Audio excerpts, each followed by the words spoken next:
নমস্কার বন্ধুরা, আমাদের আরেকটি ভিডিওতে আপনাদের সবাইকে ওয়েলকাম। আজকের আমরা এই ভিডিওতে আলোচনা করব বহু চর্চিত এফসিআরএ বিল নিয়ে, ফরেন কন্ট্রিবিউশন রেগুলেশন অ্যাক্ট। ভারতের সংসদে এই বিলটি যখন পাশ হবে তখন কিন্তু ভারতে বিভিন্ন রাজনৈতিক দল, ভারতের বিভিন্ন স্টেট যেমন আসাম, কেরালা, এমনকি আমেরিকার মার্কো রুবিও পর্যন্ত স্টেটমেন্ট দিল। মার্কো রুবিও বলল যে না, ভারতের সংসদে এই বিলটি পাশ করানো ঠিক হবে না। কিন্তু সেম বিল কিন্তু আমেরিকার সংসদেও আছে। আমেরিকার সংসদকে বলা হয় কংগ্রেস। আর আমেরিকার দুটো রাজনৈতিক দল, একটা ডেমোক্রেট আর একটা হলো রিপাবলিক। এই ডেমোক্রেট এবং রিপাবলিক দুটো দল মিলেই বলছে না, ভারতের সংসদে এই বিলটি পাশ হওয়া ঠিক হবে না। ভারতের সংসদে পাশ হবে, অথচ তাদের এত মাথা ব্যথা কেন? তো চলুন আজকের এই এফসিআর বিল নিয়ে সম্পূর্ণ বিস্তারিত আলোচনা করি। বিশেষ করে যারা সিভিল সার্ভিস পরীক্ষা দিচ্ছ তাদের জন্য বিশেষ গুরুত্বপূর্ণ এই ভিডিওটা। তো এই এফসিআর বিল জানতে হলে আমাদের একটু ইতিহাসে ফিরে যেতে হবে। কীরকম? ভারত যখন স্বাধীন হয় 1947-এ, তখন কিন্তু ভারতের শিক্ষা, অর্থনীতি খুব একটা ভালো ছিল না। যেহেতু ইংরেজরা 200 বছর শাসন করে গিয়েছে, পুরো সব কিছু ভঙ্গুর অবস্থায় ছিল।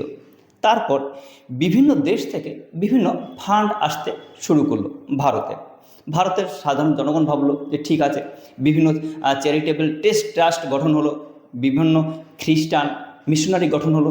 এই সব মিশনারি থেকে, বিদেশ থেকে ফান্ডিং আসতে শুরু করলো, দেশের উন্নতি হলো। জওহরলাল নেহরু ভেবেছিলেন এই মুহূর্তে বিদেশি সাহায্যের প্রয়োজনও আছে, কিন্তু সমস্যাটা হলো অন্য জায়গায়। এই সব বিভিন্ন ট্রাস্টের মাধ্যমে যখন টাকা আসতে শুরু করলো, তখন কিন্তু এইসব টাকা খারাপ জায়গায় বা খারাপভাবে ইউজ হয় কি না, এই নিয়ে প্রথম একটি চর্চিত বিষয় সংসদে আলোচনা হলো 1969-এ।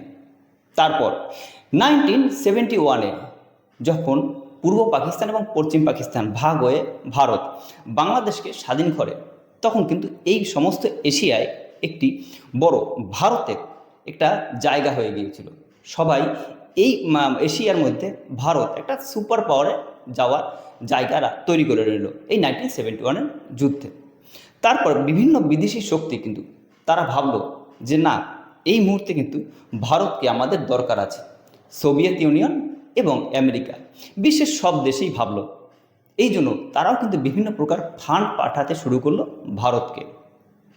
আর এই সময় কিন্তু আরেকটি যুদ্ধ হয়, সেটা হলো কোল্ড ওয়ার, রাশিয়া এবং ইউএসের মধ্যে। যারা পুঁজিবাদী তারা সাধারণত চলে গেলেন আমেরিকার দিকে, এবং যারা মার্ক্সবাদী তারা চলে এলেন রাশিয়ার দিকে। এইভাবে দুটো দেশ ভাগ হয়ে যায়। তখন রাশিয়া ভাবে যে আমাদের ভারতকে দরকার আছে, আর আমেরিকাও ভাবে যে আমাদের ভারতকে দরকার আছে, কিন্তু যুদ্ধ করে ভারতের সাথে পারা যাবে না। এই জন্য রাশিয়া এবং আমেরিকা তারা কি করলো, তারা ভারতকে বিভিন্ন প্রকার ফান্ডিং দিতে শুরু করলো। ফান্ডিংয়ের পরিমাণটা আরও বেড়ে গেল। রাশিয়া ভাবলো যে এই ফান্ডিং দিয়ে আমরা ভারতকে আমাদের কাছে রাখবো, আর আমেরিকা ভাবলো যে এই ফান্ডিং দিয়ে আমরা ভারতকে আমাদের পক্ষে নেব। কিন্তু ভারত কিন্তু নিরপেক্ষ অবস্থায় ছিল। এবার 1971-এ যখন যুদ্ধে ভারত জিতে গেল পাকিস্তানের সাথে, তখন এই মধ্য এশিয়ার কেন্দ্র তৈরি হলো ভারতের উপর। এই জন্য তখন ফান্ডিংটা আরও বেশি বেড়ে গিয়েছিল। এরপর ইন্দিরা গান্ধীর সেই বহুল চর্চিত সেই ইমার্জেন্সি পিরিয়ড, এই ইমার্জেন্সি পিরিয়ডে ম্যাডাম ইন্দিরা গান্ধী তিনি বুঝতে পারলেন যে বিদেশি ফান্ডিংয়ের মাধ্যমে তার সরকারকে পতনেরও চেষ্টা হতে পারে। বিদেশি ফান্ডিংয়ের মাধ্যমে স্বাধীন ভারতকে পরাধীন করার একটা চক্রান্ত চলছে। তখন তিনি প্রথম 1976-এ এফসিআরএ বিল নিয়ে আসে। এবার এই বিল নিয়ে তিনি প্রথম বললেন যে বিদেশ থেকে যেসব ফান্ড আসবে তারা কিন্তু এই বিভিন্ন আইনের মাধ্যম দিয়ে তাদের যেতে হবে। এবার মনে করুন কিভাবে ফান্ড আসে। মনে করুন কোনো এক ব্যক্তির নামে, এই ব্যক্তির নামে বিদেশ থেকে 100 কোটি টাকা এলো। সে শিক্ষা, স্বাস্থ্য, চিকিৎসার জন্য সেই টাকা ব্যয় করতে শুরু করলো। কিন্তু ওই 100 কোটি টাকার মধ্যে তিনি আবার নিজে, যেহেতু তার রেজিস্টার আছে, সে নিজে কী করলো, সে আরও 3-4টে নিজের নামে এই চ্যারিটেবল ট্রাস্ট গঠন করে নিল। এবার ওই এবং বিভিন্ন তার নামে আলাদা যে ফান্ডিংগুলো তৈরি করেছে সেখান থেকে বিভিন্ন টাকা কিন্তু বিভিন্ন মাধ্যমে দেশে দাঙ্গা হোক কিংবা অসৎ উপায়ে অসৎ ব্যক্তির কাছে সেই টাকাটা না যায়, সেই জন্য 1976-এ ম্যাডাম ইন্দিরা গান্ধী তিনি বললেন যে বিদেশ থেকে যেসব টাকা আসবে তা কখনো সরকারি মাধ্যমে যেতে পারে না, অর্থাৎ কোনো রাজনৈতিক দলের কাছে যাবে না। 1976-এর পর আর এই বিল নিয়ে সেরকম চর্চা হয়নি। এরপর 2010 সালে যখন মনমোহন সিং ছিলেন, তিনি কি করলেন, তিনিও বুঝতে পারলেন যে বিদেশ থেকে বিভিন্ন ফান্ড এসে সেটা বেআইনিভাবে ইউজ হয়। এই জন্য তিনি 2010 সালে আবার একটি নতুন নিয়ম করেন। তখন তিনি বলে দেন যে বিদেশ থেকে যেসব ফান্ডিংয়ে টাকা আসবে তাদের রেজিস্ট্রেশন করতে হবে এবং এই রেজিস্ট্রেশনের ভ্যালিডিটি থাকবে 5 বছর। এই রেজিস্ট্রেশনে আধার কার্ড বাধ্যতামূলক করে দিয়েছেন।